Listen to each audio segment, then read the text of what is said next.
Fine art सुनते ही ऐसा लगता है, अरे यार इतने सारे नाम याद कैसे रहेंगे। पेंटिंग्स, ईयर्स, स्कूल्स, दिमाग घूम जाता है। पर चिल करो, यहाँ सब होगा सिंपल, इंटरेस्टिंग और एकदम याद रखने लायक। लाइन बाय लाइन समझाऊंगी, देसी स्टाइल में, ताकि बोरिंग भी ना लगे और याद हो जाए बिना थके। अगर तुम्हें लगता है फाइन आर्ट्स मुश्किल है तो बस एक बार सुन लो, तुम्हारी सोच ही बदल जाएगी। चलो शुरू करते हैं बिना स्ट्रेस के, फुल कॉन्फिडेंस के साथ।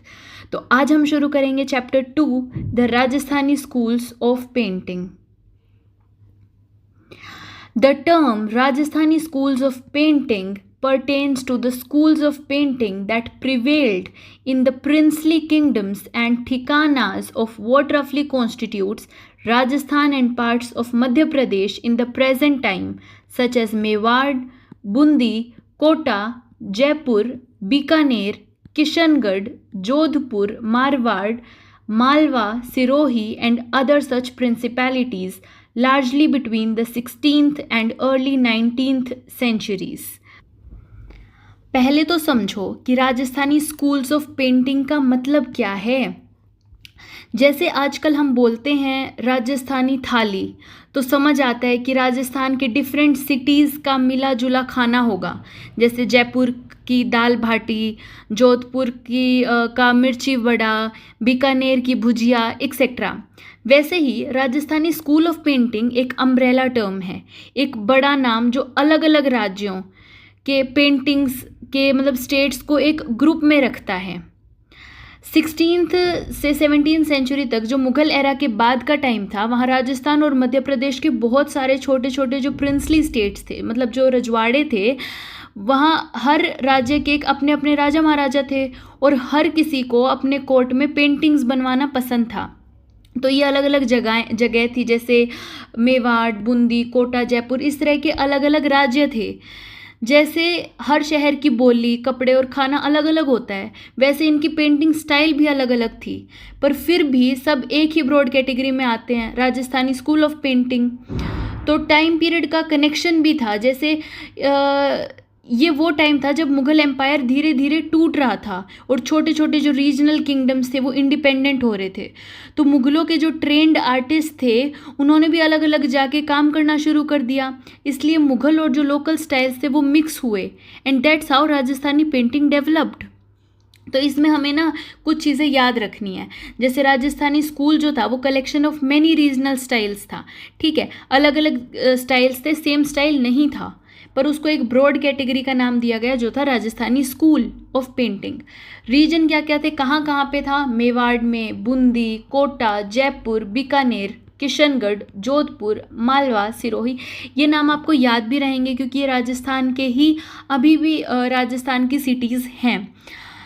टाइम पीरियड क्या था, टाइम पीरियड याद रखना पड़ेगा कि टाइम पीरियड था 16th सेंचुरी से लेके 19th सेंचुरी तक, अर्ली 19th सेंचुरी तक, ठीक है। और कहाँ पे था ये, प्रेजेंट डे राजस्थान, जो प्रेजेंट डे राजस्थान है और कुछ पार्ट एमपी का, ठीक है। और इसको पैट्रनाइज किसने किया था, लोकल किंग्स या फिर जो राजपूत रूलर्स थे कोर्ट्स में, उन्होंने पैट्रनाइज किया था इन्हें।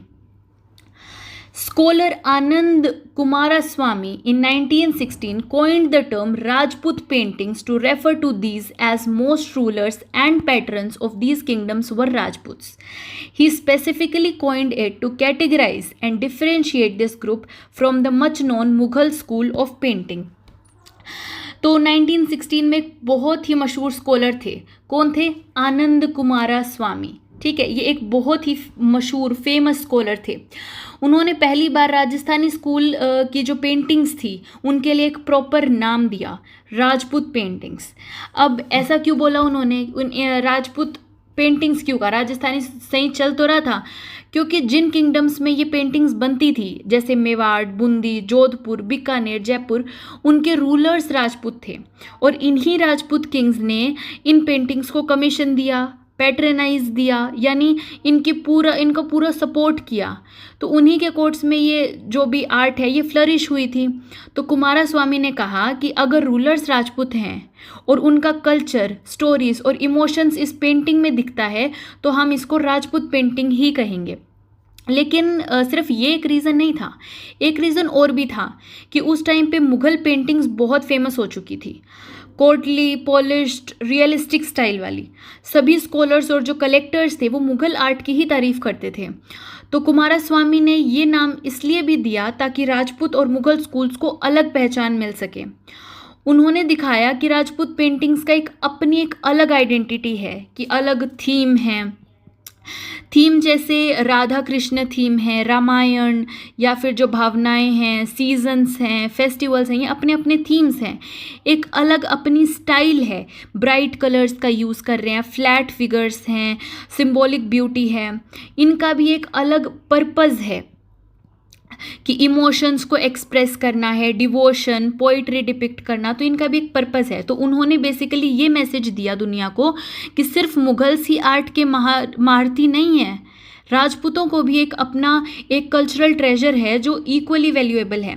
जैसे आज के टाइम में बॉलीवुड सबसे ज़्यादा स्पॉटलाइट में रहता है, लेकिन कोई क्रिटिक अगर मराठी या मलयालम सिनेमा को पैरेलल सिनेमा नाम देके उसकी इम्पोर्टेंस समझाता है ताकि लोग समझें कि ये भी आर्ट का एक अलग लेवल है, वैसे ही कुमारास्वामी ने राजपूत पेंटिंग्स को एक respectable identity the.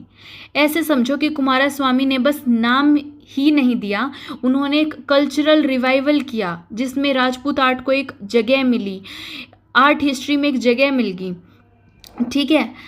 Therefore, Malwa, comprising princedoms of central India and the Pahadi schools that comprises the Pahadi or mountainous Himalayan region of northwest India, was also in the ambit of Rajput schools. तो अब देखो, इस line का मतलब simple है, Rajput painting सिर्फ राजस्थान तक सीमित नहीं थी कि हमने अभी अभी राजस्थानी स्कूल ऑफ पेंटिंग का नाम बदल के राजपूत स्कूल ऑफ पेंटिंग कर दिया तो वो बस राजस्थान में हो, नहीं। मालवा जो कि आज के मध्य प्रदेश में है, मालवा प्रेजेंट डे एमपी का पार्ट है। और पहाड़ी रीजन क्या था, पहाड़ी स्कूल्स हैं प्रेजेंट डे हिमाचल और जो जम्मू का एरिया है वहाँ पे। ठीक है, हिमाचल और जम्मू के पहाड़ों में के एरिया को पहाड़ी रीजन कहते हैं। तो ये दोनों भी राजपूत पेंटिंग्स के पार्ट माने जाते हैं। मालवा रीजन में भी कई स्मॉल राजपूत किंगडम्स थे, उनके अपने कोर्ट्स थे, अपने ट्रेडिशंस, और उन्होंने भी अपने लिए पेंटर्स को पैटर्नाइज किया था। वैसे ही पहाड़ी रीजन मतलब जो हिमाचल और कश्मीर के आसपास के पहाड़ी एरियाज़ हैं वहाँ भी छोटे छोटे राजवंश डायनेस्टीज़ थी, जैसे बसोली और कंगरा, गुलेर, चंबा, इस तरह के वहाँ पे भी छोटे छोटे डायनेस्टीज़ थी। ये सब पहाड़ी स्कूल के नाम से जाने जाते हैं। तो हिस्टोरियंस ये कहते हैं कि ये सब जगह भी राजपूत स्कूल के अंडर ही आती हैं, क्योंकि वहाँ भी राजपूत किंग्स ने पेंटिंग्स को सपोर्ट किया, उनके दरबार में सिमिलर स्टाइल्स, इमोशंस और रिलीजियस थीम्स को फॉलो किया गया है। बस स्टाइल थोड़ा थोड़ा अलग है बट सोल सेम थी। आप ये समझो कि जैसे एक फैमिली में डिफरेंट कज़न्स होते हैं, सबका नेचर थोड़ा अलग होता है लेकिन ब्लड सेम होता है, वैसे ही मेवाड़, बूंदी, जोधपुर जो राजस्थान के राजपूत स्टाइल थे, मालवा जो मध्य प्रदेश के सेंट्रल राजपूत स्टाइल था, और जो पहाड़ी स्कूल्स थे जो हिमाचल और जम्मू के माउंटेन राजपूत स्टाइल थे, ये सब एक ही राजपूत पेंटिंग परिवार के मेंबर हैं, जस्ट उनका लुक थोड़ा अलग है अकॉर्डिंग टू लोकल कल्चर। ठीक है। For Kumaraswamy, the nomenclature represented the indigenous tradition of painting prevalent in the mainland before the conquest by the Mughals. Studies in Indian paintings have come to long way since then and the term Rajput schools is obsolete. Instead, specific categories such as Rajasthani and Pahadi are employed. तो अब समझो कि आनंद कुमारास्वामी ने जो Rajput paintings नाम दिया था वो उन पेंटिंग्स को दिखाने के लिए था जो मुग़लों के आने से पहले भारत के मेनलैंड में बनी थी। ठीक है, इंडियन मेनलैंड में जो मुग़लों के आने से पहले बनी थी, यानी कि मुग़ल रूल से पहले के लोकल जो देसी इंडिजिनस पेंटिंग स्टाइल को हाईलाइट करने के लिए ये नाम दिया गया था। लेकिन उसके बाद इंडियन पेंटिंग्स के जो स्टडीज़ में बहुत प्रोग्रेस हुई है। तो आजकल के जो स्कॉलर्स हैं या फिर जो एक्सपर्ट्स हैं ना, वो समझाते हैं कि राजपूत स्कूल्स एक बहुत बड़ा और जनरल टर्म था जो अब पुराना हो गया है, मतलब ऑब्सोलीट हो गया है। ऑब्सोलीट का मतलब क्या होता है? ऑब्सोलीट का मतलब है कि पुराना। तो ये टर्म पुराना हो चुका है, अब हमें कुछ नया चाहिए ना। आजकल हम पेंटिंग को ज़्यादा स्पेसिफिक कैटेगरीज में डिवाइड कर देते हैं। ये तो एक बहुत ब्रॉड टर्म थी, पर अब हम इसको स्पेसिफिक कैटेगरीज में डिवाइड करते हैं। जैसे हमने इसके 2 पार्ट बना दिए कि सबसे पहले तो बस राजपूत स्कूल था, अब राजपूत स्कूल्स के अंदर हमने 2 पार्ट बना दिए कि पहाड़ी स्कूल्स वो थे जो हिमालयन या फिर पहाड़ी एरियाज़ में बने थे, और राजस्थानी स्कूल वो थे जो राजस्थान के प्रिंसली स्टेट्स में बने। ठीक है, तो अब हम इन्हें 2 नाम से जानते हैं। तो ये कैटेगरी ज़्यादा एक्यूरेट हैं क्योंकि हर रीजन की अपनी अलग पहचान है, अलग स्टाइल है, जो राजपूत टर्म से कवर नहीं हो पाता है। ठीक है, जैसे पहले सबको देखो ये चीज़ समझो, जैसे पहले सबको एक ही राजपूत पेंटिंग फैमिली कहते थे ना, पर अब एक्सपर्ट्स ने कहा कि फैमिली में अलग अलग ब्रांचेस हैं और अलग नाम देना ज़रूरी है ताकि हम उनकी असली यूनिकनेस समझ सकें, क्योंकि उसमें कुछ चेंजेस थे। मतलब आज के ज़माने में हम स्पेसिफिक टर्म्स यूज़ करते हैं जैसे राजस्थानी और पहाड़ी स्कूल्स, क्योंकि पेंटिंग का स्टाइल, थीम्स और जो कल्चर है उनमें फ़र्क है। Though separated by short distances, the pictorial styles that emerged and evolved in these kingdoms were significantly diverse in terms of either execution, fine or bold, preference of colors, compositional elements, depiction of architecture, figures and nature, modes of narration, affinity for naturalism, or had emphasis on extreme mannerism. तो ये बात है कि जो ये अलग अलग kingdoms थे जैसे जयपुर, बूंदी, मेवाड़, बीकानेर, ये सब इतने दूर दूर नहीं थे, मतलब ये एक दूसरे के काफ़ी करीब थे। फिर भी इन सब जगहों पर बनने वाली जो पेंटिंग्स थी उनका स्टाइल एकदम अलग अलग था। मतलब हर जगह का अपना एक यूनिक पेंटिंग स्टाइल था जो कि कई चीज़ों में फ़र्क करता था। जैसे एग्जीक्यूशन में डिफरेंस था कि कुछ जगहों पे पेंटिंग्स बहुत ही फाइन बन रही हैं, कुछ जगहों पे बोल्ड और स्ट्रॉन्ग लाइंस वाली हैं। कलर्स की पसंद में भी डिफरेंस था, एग्जीक्यूशन में डिफरेंस था, फिर कलर्स में भी डिफरेंस था कि कई जगह पे ब्राइट और चमत्कार कलर्स का यूज़ किया जा रहा है, तो कई जगह सॉफ्ट और जेंटल कलर्स का यूज़ करते हैं ताकि पेंटिंग और ज़्यादा सटल दिखे। फिर कॉम्पोजिशनल एलिमेंट्स में भी फ़र्क था कि जैसे पेंटिंग्स में आर्किटेक्चर जो है, बिल्डिंग कैसे दिखाई है या फिगर्स कैसे दिखाए गए हैं, नेचर जो पेड़ पौधे हैं इनको कैसे दिखाया गया है, तो ये सब भी अलग अलग थी जगह के साथ साथ। मोड्स ऑफ नरेशन में कैसे फ़र्क था कि कुछ जगह पे कहानी को सिंपल और सीधे तरीके से दिखाया गया है, तो कुछ जगह पे ज़्यादा कॉम्प्लिकेटेड या फिर ड्रामेटिक स्टाइल में बताया गया है।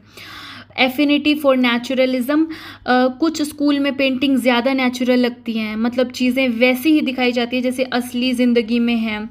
और कई जगह पे जो मैनरिज्म है, देखो एम्फेसिस ऑन एक्सट्रीम मैनरिज्म है ना, तो कुछ जगह पे जो मैनरिज्म पे ज़्यादा जोर था, मतलब स्टाइल इतनी एग्जेजरेटेड या फिर ड्रामेटिक होती थी कि वो नेचुरल नहीं लगती थी, पर आर्टिस्टिक एक्सप्रेशन के लिए ऐसा बनाया जाता था। तो ये समझो कि मतलब छोटे छोटे रीजन्स होने के बावजूद हर जगह की जो पेंटिंग्स थी उनकी एक अपनी एक डिस्टिंक्ट पर्सनैलिटी थी। ठीक है, जैसे हर किसी का अपना स्टाइल, अपनी पसंद और अपनी कला की अप्रोच होती थी। आज के ज़माने में ये समझना इम्पोर्टेंट है कि जो राजपूत पेंटिंग्स या फिर जो राजस्थानी पेंटिंग्स थी वो एक जैसी नहीं थी।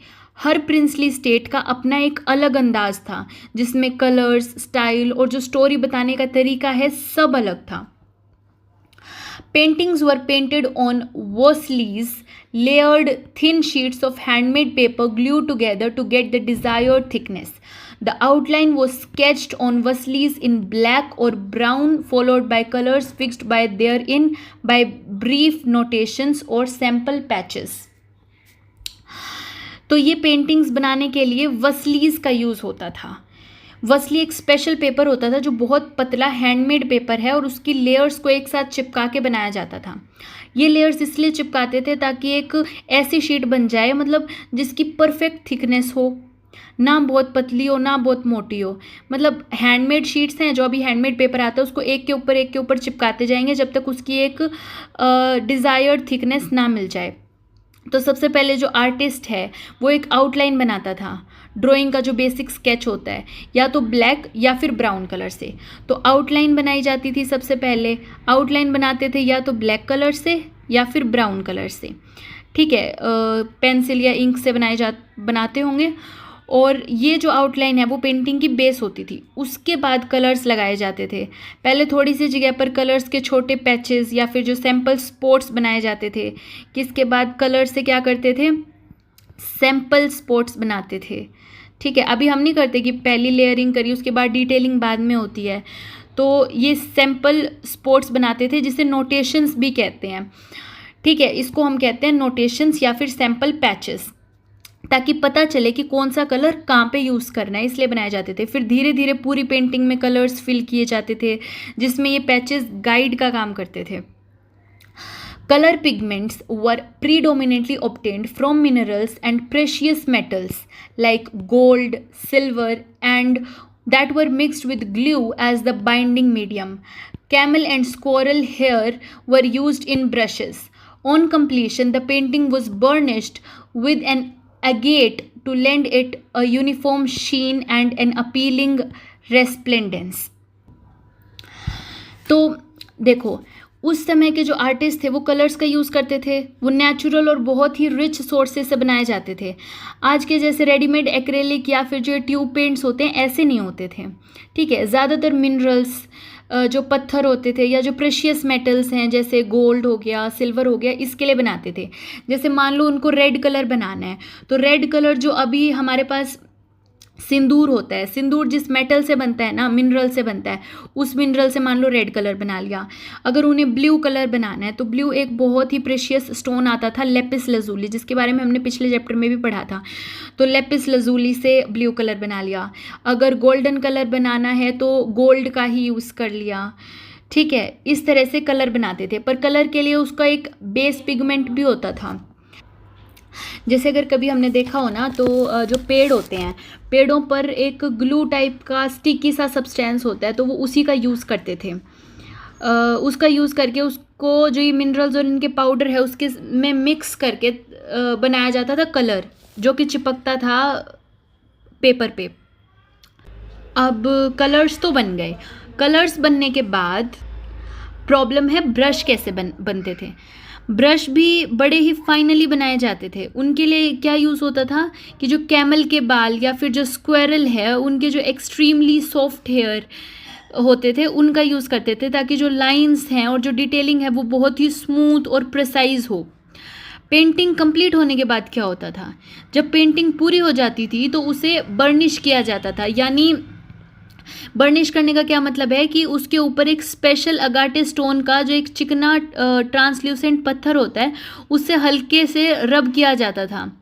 अब इससे रब करने से क्या होता है, इससे जो पेंटिंग है उस पर एक यूनिफॉर्म सी चमक, जो शीन है वो आ जाती थी, और वो शाइनिंग और भी ज़्यादा रिच और लग्जरी लगती थी, जैसे किसी रॉयल दरबार की चीज़ हो। The painting activity was a kind of teamwork with the master artist composing and doing preliminary drawings, followed by pupils or experts of coloring, portraiture, architecture, landscape, animals, etc. taking over and doing their bit, and finally the master artist putting the finishing touches. The scribe would write the words in the space left for the one.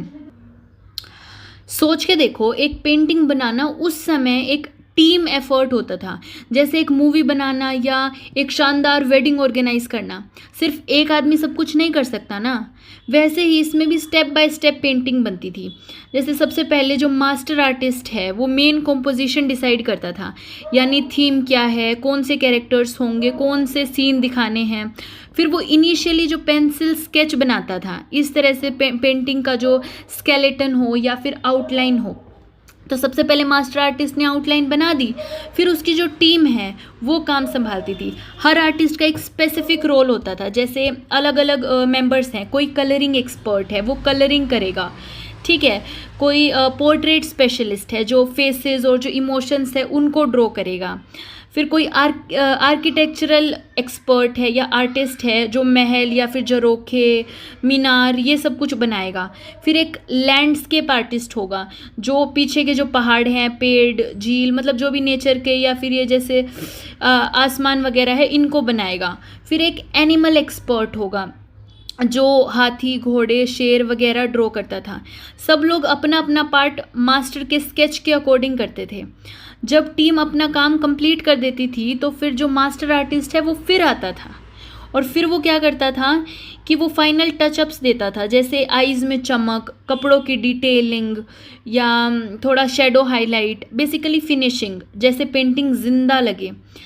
अब words का part था कि कई paintings में कविता या फिर श्लोक भी लिखना होता था, तो एक स्क्राइब होता है लिखने वाला, वो स्पेशली उसके लिए होता था कि पहले से पेंटिंग में थोड़ी सी जगह छोड़ दी जाती थी और वहाँ पे वो जो स्क्राइब है वो लिखता था, कि मोस्टली कैलीग्राफी स्टाइल में लिखता था। अब अगर हम इस चीज़ को आज के एग्जाम्पल से कंपेयर करें तो जैसे आज एनिमेशन मूवीज़ होती हैं तो एक पर्सन उनकी स्क्रिप्ट लिखता है, दूसरा बैकग्राउंड डिज़ाइन करता है, फिर कोई कैरेक्टर डिज़ाइन करेगा, कोई साउंड डालेगा और एंड में जो डायरेक्टर है वो फाइनल पॉलिश देता है। उसी तरह से राजपूत पेंटिंग्स भी एक फुल क्रिएटिव प्रोजेक्ट थी जिसमें हर आर्टिस्ट का कोई इम्पोर्टेंट रोल होता था। तो अब जो आप बेस समझ लिया तो आगे का चैप्टर और भी इंटरेस्टिंग लगेगा। नेक्स्ट पार्ट में देखेंगे पेंटिंग्स के थीम्स, यानी क्या सोच थी आर्टवर्क्स के पीछे। तो मिलते हैं अगले पार्ट में, तब तक के लिए बाय।